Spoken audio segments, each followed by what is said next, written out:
d'artiste, Lorraine.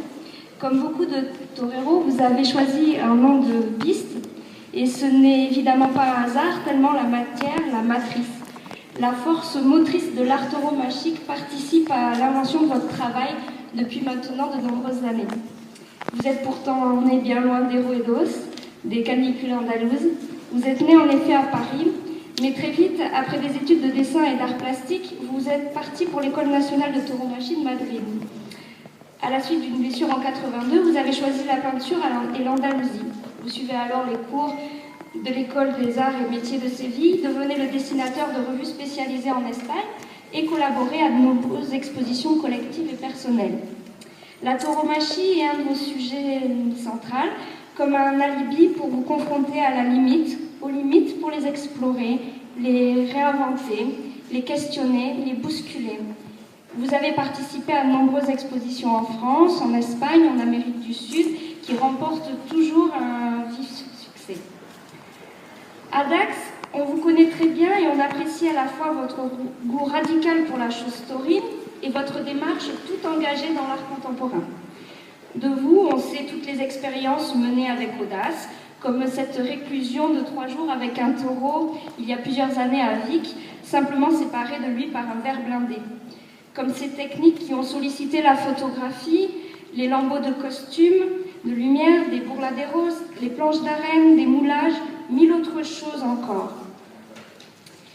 Et bien sûr, au rang des originalités accomplies, il y a vos toréographies où vous utilisez la muleta comme pinceau. Cet art, votre art, dit aussi la présence invisible de l'adversaire, le taureau. Ce taureau qui est la grande affaire de votre vie. Merci pour ça. Merci pour ça.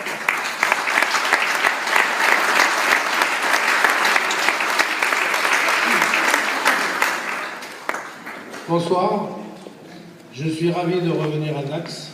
Je suis ravi d'avoir tous mes amis. Je remercie la mairie et la ville de Dax que j'aime et qui me le rend bien.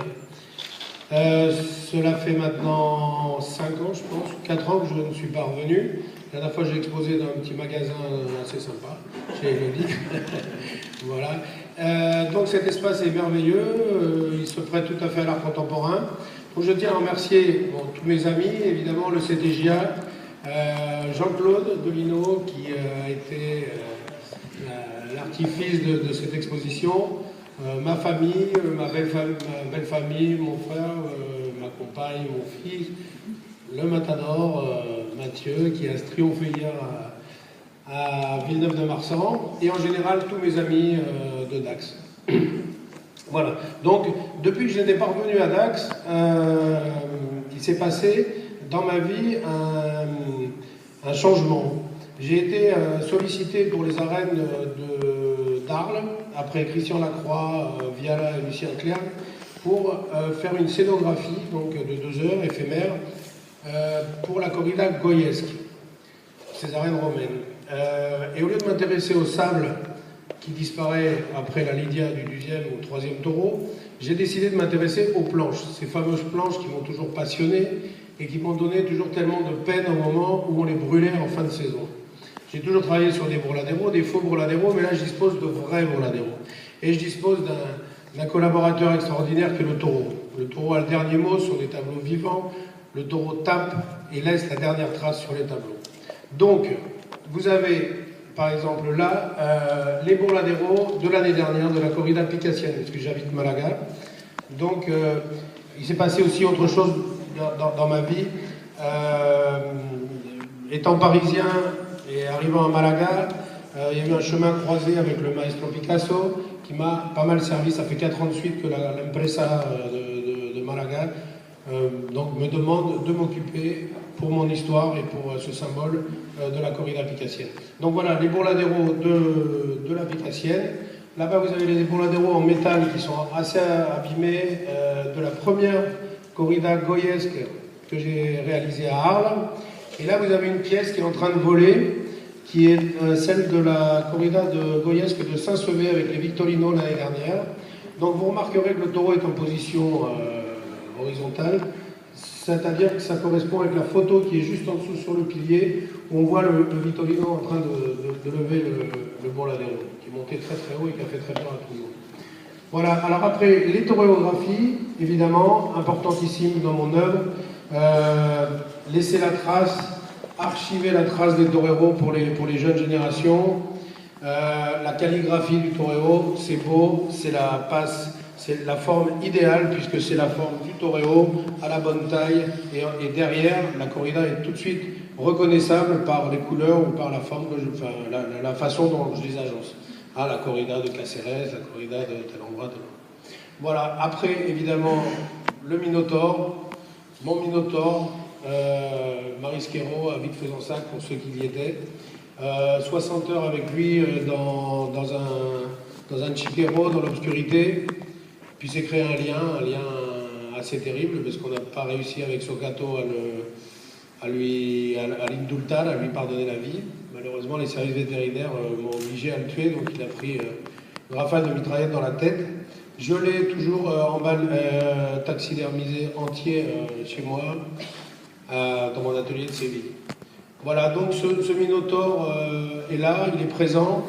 Je me suis appuyé beaucoup pour servir Picasso de son Minotaure pur. La première année, une corrida bleue.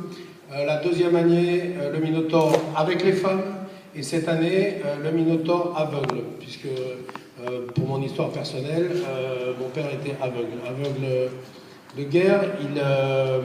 Il est tombé dans une crevasse en faisant l'armée et il a eu un œil brûlé complètement par la glace et ça a répercuté pendant 20 ans sur la vision de l'autre œil.